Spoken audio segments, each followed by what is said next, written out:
understand the drivers of choice and behaviour. Now, usually, when I introduce myself, I get one of two responses. There are those who are impressed and intrigued, and there are those who regard me with a degree of suspicion.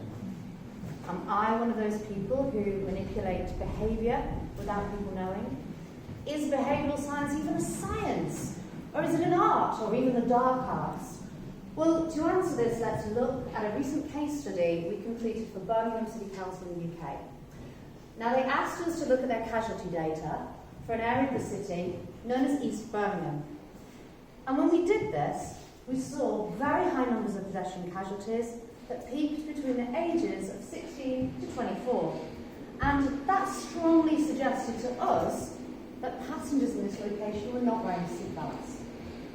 Okay, so we wanted to test this hypothesis, and so we conducted an observational study of 507 cars.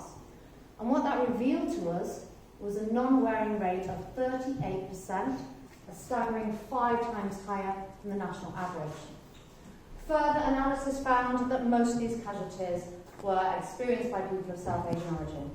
So why have decades of really well-regarded seatbelt campaigns failed to have such an impact on South Asian communities in Birmingham?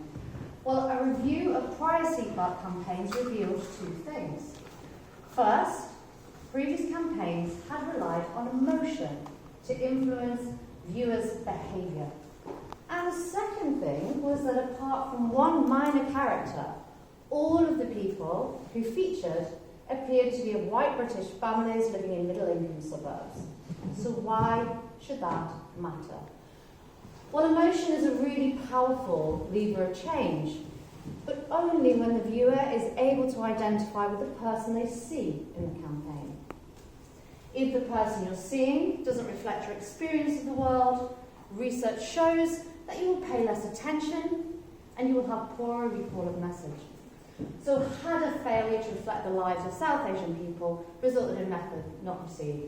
Our logic was this: if we can increase the use of seatbelts, we'll see a reduction in passenger casualties, but any intervention to reduce seatbelts in East Birmingham will need to be targeted and tailored to a South Asian population. Oh dear.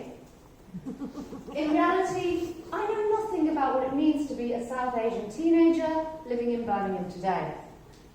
So what we did was we engaged 20 young people of South Asian heritage into an online community, and here we were able to gain insight into their daily lives, their viewing habits, and of course, their car journeys.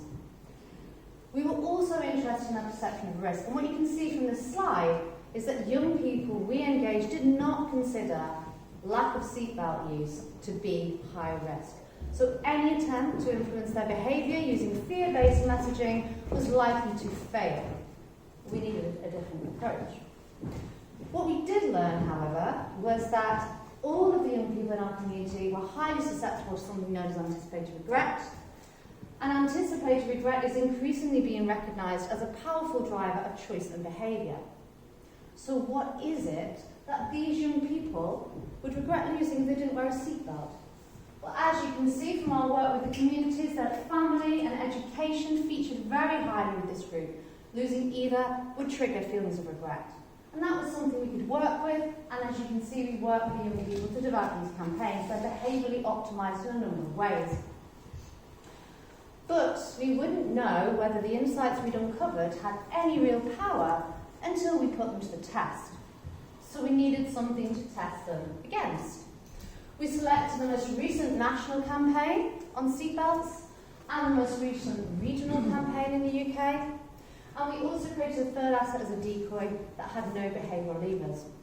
So what happened? Well, we trialled these messages using a randomised survey that was completed by 400 16 to 24-year-olds, of which half identified as South Asian.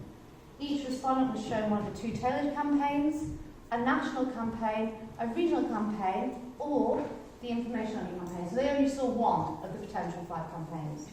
And we were interested in measuring their intention, what they thought others would do, their emotional response, and how likely they were to share the campaign with others.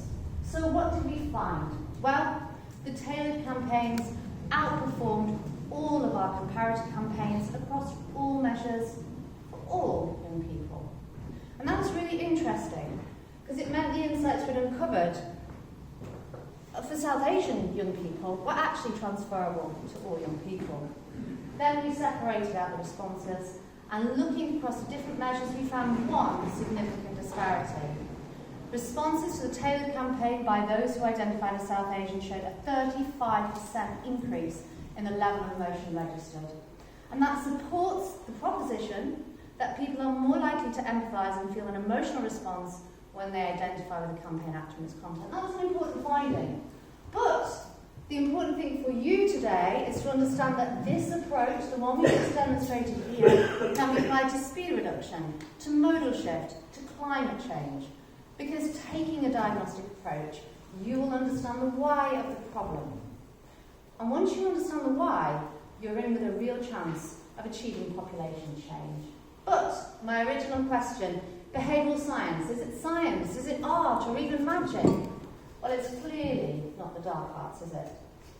And there is a lot of scientific method in our approach, but also a lot of creativity and learning from creativity research. So it's kind of a little merger of both.